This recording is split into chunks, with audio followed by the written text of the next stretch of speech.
नमस्कार साथियों, स्वागत है आप सभी का आपकी अपनी पाठशाला पर। मैं हूं अंकित अवस्थी। आप हैं मेरे साथ में एक ऐसी खबर पर चर्चा करने के लिए जो कि चीन के बारे में है। और चीन के बारे में खबर अच्छी नहीं है। अब अच्छी खबर क्यों नहीं है? चीन के अंदर लोकतंत्र नहीं है, ये आप हम सब जानते हैं, लेकिन लोकतंत्र ना होना किसे कहते हैं वो शायद आज की खबर से आपको समझ में आएगा। अल्टीमेटली लोकतंत्र का ना होना, तानाशाही का होना किस मायने में समझा जाता है, और फिर अभिव्यक्ति की आजादी क्या होती है, शायद आप इस बात से समझ पाए। क्योंकि हाल ही में कुछ ऐसी इंसिडेंट हुई हैं कि चीन की आर्थिक स्थिति खराब है, बेरोजगारी दर बढ़ रही है, चीन आर्थिक मंदी की तरफ जा रहा है, ऐसा लिखने वाले जितने भी पत्रकार हैं उनके सोशल मीडिया अकाउंट बंद कर दिए गए हैं, उन्हें गायब कर दिया गया है। शायद आपको बहुत ही पहले, ज्यादा पुराना तो नहीं है, कोरोना काल के आसपास का ही मामला है, जैक मा का नाम भी याद ही होगा, जिन्हें चीन के अंदर किस प्रकार से गायब किया गया अलीबाबा के संस्थापक को, कि वो वापस कहीं दिखाई नहीं दिखाई दिए तो कहीं भी इधर उधर गायब होते हुए कि सब फलानी जगह देखते हुए पाए गए, वो किए गए, गायब हुए। ऐसे ही आज क्या हो रहा है, आइए आज के सेशन में बताते हैं। चीन में ऐसा क्या हो रहा है, किस तरफ हमारी चीजें चल रही हैं, देखते हैं। साथियों, चाइना के द्वारा एक पॉपुलर फाइनेंशियल जर्नलिस्ट थे जो कि वीबो के ऊपर लिखते थे। अब ये वीबो क्या होता है मैं थोड़ा सा समझाता हूं। जैसे दुनिया भर के अंदर ग्लोबली अगर हम बात करते हैं तो दुनिया भर के अंदर जो बड़े सोशल मीडिया वेबसाइट्स हैं, जैसे गूगल है, अमेजन है, फेसबुक है, याहू है, टिंडर है, लिंक्डइन है, फेसबुक है, चाइना में वो उनके अपने हैं। चाइना में कोई भी दूसरी कंपनी काम नहीं करती है। जैसे गूगल की जगह उनका अपना बाइडू काम करता है, अमेजन की जगह उनका अलीबाबा काम करता है, फेसबुक की जगह उनका टेंसेंट काम करता है। सोशल मीडिया ऐप की अगर हम बात करें तो जैसे अपने यहां पर टिंडर, लिंक्डइन या फिर ये व्हाट्सएप ये काम करते हैं, ऐसे इनके यहां पर वीबो काम करता है। वीबो इनके यहां का एक बहुत बड़ा, मतलब एक तरह से समझिए कि मास्टर एप्लीकेशन है जिस पर सारे काम होते हैं। अब न्यूज क्या है? Prominent Chinese financial journalist banned from social media for this reason. क्या हुआ? वीबो के ऊपर, जैसे अपने यहां पर फेसबुक, व्हाट्सएप इन पर फॉलोअर्स होते हैं, चीन में ऐसे उनके वहां पर फॉलोअर्स, जैसे व्हाट्सएप पे अगर फॉलोअर नहीं है, आप ग्रुप पे लोगों को जोड़ते हैं, लेकिन फेसबुक, इंस्टा, ट्विटर जिस पर आपके फॉलोअर्स होते हैं, ऐसे यहां पर वीबो पे फॉलोअर्स चलते हैं। बिल्कुल यूएस की कॉपी मार देते हैं, क्योंकि जनसंख्या पूरी है तो इनको दूसरे वाले को कोई कुछ कमा के क्यों देना, जो कमाना है देश में रखना है। ये बहुत अच्छा तरीका भी हो सकता है, अगर देश भी इस पे काम करे तो भी ये अपने आप में एक अच्छा आइडिया है। तो चीन के अंदर ऐसे ही एक प्रोमिनेंट एप्लीकेशन पे, वीबो पे, एक व्यक्ति को गायब कर दिया गया। कहां से गायब कर दिया गया, कौन था, क्या कारण था? तो खबर पढ़िए। China ban negative financial writer as stock market sink. उसने कहा मार्केट डूब रहा है, भाई साहब केवल इतनी खबर पड़ी, गायब। Top journalist in China censored by hyping up the unemployment rate. उसकी गलती क्या हुई? उसने बेरोजगारी दर पर ध्यान दे दिया कि इतनी बेरोजगारी बढ़ रही है, बोले गायब करो इसको, अभी के अभी गायब करो, गायब हो गया। ब्लूमबर्ग क्विक टेक के द्वारा यह खबर बाहर निकली कि चाइना ने नेगेटिव फाइनेंशियल राइटर्स को वीबो पे से गायब कर दिया है। यानी अपना ही सोशल मीडिया, जैसे अपने देश में बवाल किस बात पे मचा था कि ट्विटर के ऊपर से भारत सरकार के द्वारा ट्विटर वालों को बोलकर कुछ अकाउंट बैन कराए गए थे, जिसपे एलन मस्क, जैक डॉर्सी, इन्होंने बवाल काट दिया था कि देश के अंदर लोकतंत्र नहीं है। अमेरिका की कंपनी देश के मुद्दों पर बात बोल रही है कि यहां लोकतंत्र के ऊपर दिक्कतें हैं, यहां पर अपने हिसाब से काम नहीं कर सकते, कुछ परेशानियां आती हैं वगैरह वगैरह। चीन में ट्विटर फिटर कुछ नहीं, उनका अपना वीबो है, और वीबो पर भी उनके अपने ही तरह से गायब कर दिए जाते हैं लोग। यानी कि जो आप लिखोगे, जिस प्लेटफॉर्म पर लिखोगे वो भी उनका, और इस पर गायब किया जाएगा वो भी सरकार का फैसला। तो आपको अभिव्यक्ति की आजादी और लोकतंत्र समझना है तो चीन की स्थिति समझिए। कौन व्यक्ति है जो गायब किया गया है? तो वो ये व्यक्ति है जिसे गायब किया गया है। इनसाइटफुल जो पॉलिटिक्स का एक व्यक्ति है जिसने हाल ही में अपने द्वारा बातें लिख करके कही गई थी, जियो पॉलिटिक्स के नाम से ये लिखता है, और ग्लोबल टाइम्स में इसके बारे में खबर छपी जिसका नाम था हु जियाबाओ। हु जियाबाओ, जो कि एक फेमस चाइनीज फाइनेंशियल राइटर थे, has been banned from Chinese social media platform Sina Weibo for disseminating harmful information.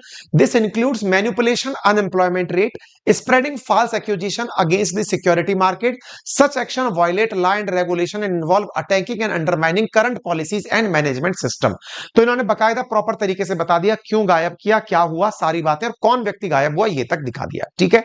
चीन ने अपने एक पत्रकार जिसका नाम है वू शियोबाई, इसको गायब कर दिया, वीबो पे से गायब कर दिया। इसने कहा क्या था? इसने कहा था कि देश की स्थिति फिर से 1931 की तरफ जाती हुई दिख रही है, चीन की अर्थव्यवस्था में तेजी से गिरावट हो रही है। आप पूछेंगे कितना बड़ा आदमी रहा होगा ये इतना बड़ा आदमी था कि साल भर में इसके 4 करोड़ से ज्यादा आसपास फॉलोअर्स हो गए थे वीबो के ऊपर, चाइना के अंदर फॉलोअर्स इसके ऊपर इतने बन गए थे। ठीक है, तो इसका मतलब यह हुआ कि नकारात्मक और हानिकारक जानकारी फैलाने के आधार पर इस व्यक्ति को सोशल मीडिया से गायब कर दिया गया है। आप इधर देख सकते हैं, चाइनीज नंबर 1 फाइनेंशियल मास्टरमाइंड था ये, जिसको कि गजब तरीके से लोग फॉलो करते थे। जैसे ही ये वीबो पर आया था, इसको आप देखें 47 मिलियन यानी 4.5 करोड़ लोग वीवो पर फॉलो कर रहे थे।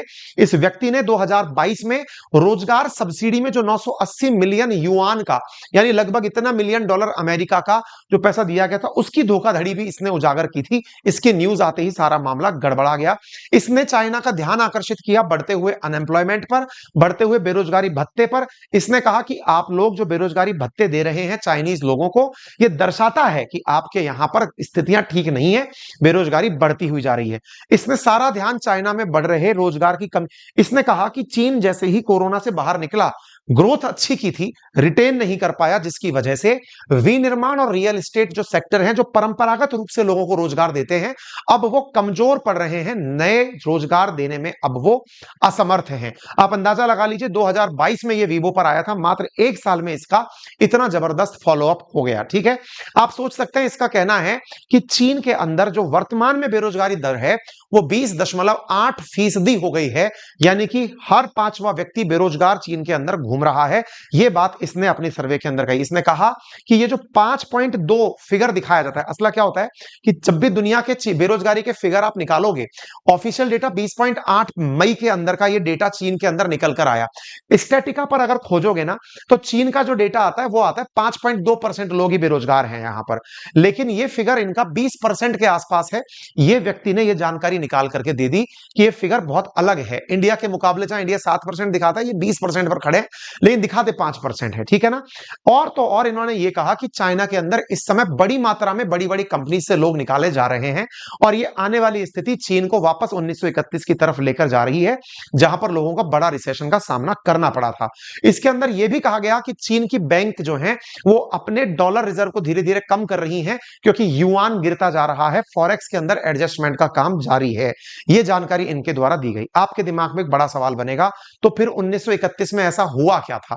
1931 में क्या हुआ था? जापान की यूनिवर्सिटी के अंदर यह जानकारी बाहर निकल कर आई थी कि एक समय था जब अमेरिका, यूरोप, जापान ये सब सोने पर निर्भर हुआ करते थे, चीन चांदी पर काम कर रहा था और आर्थिक तरक्की की राह में काफी तेजी से चल रहा था। 1920 में आर्थिक तरक्की का वो आनंद ले रहा था, लेकिन 1931 आते आते इनको एक बुरा दौर देखना पड़ा। देश के उद्योग धंधे और बाजार पूरी तरह चौपट हो गए और समझ में ही नहीं आ रहा था कि हो क्या रहा था। हालात उस समय के बहुत ही विकट थे। साथ ही साथ चीन में उस दौर में बाढ़ भी आई थी। जैसे इस समय पर चीन के अंदर वर्तमान में आप देख रहे हैं कि कोरोना का प्रभाव चल रहा है, ऐसे उस समय बाढ़ भी आई थी, और दुनिया से अलग चलना उसे उस समय बहुत महंगा पड़ा था, जिसकी वजह से बड़ी मात्रा में लोग चीन के अंदर प्रभावित हुए थे। चाइना की फ्लड और आर्थिक मंदी चाइना के अंदर उनके सबसे डार्क फेज में शामिल की जा रही है। तो इसका कुल मिलाकर अर्थ यह है कि चीन की जो खबरें हैं वो वैसे तो बाहर आती नहीं है, आती हैं तो वहां पर जो कुछ लोग हैं बैठे हुए, जो दुनिया भर के पत्रकार हैं, वो इन बड़ी खबरों को निकाल कर देते हैं। अंत में इन सब चीजों से फील तो यही आती है कि भाई अपना देश महान।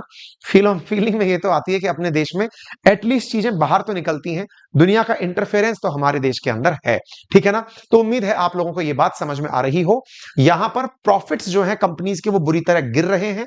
यूएस का कहना है कि यहां पर आने वाले समय में हम मतलब अमेरिका कह ही रहा है कि इस पे लंबे समय से सैंक्शन वगैरह लगाएंगे। कुल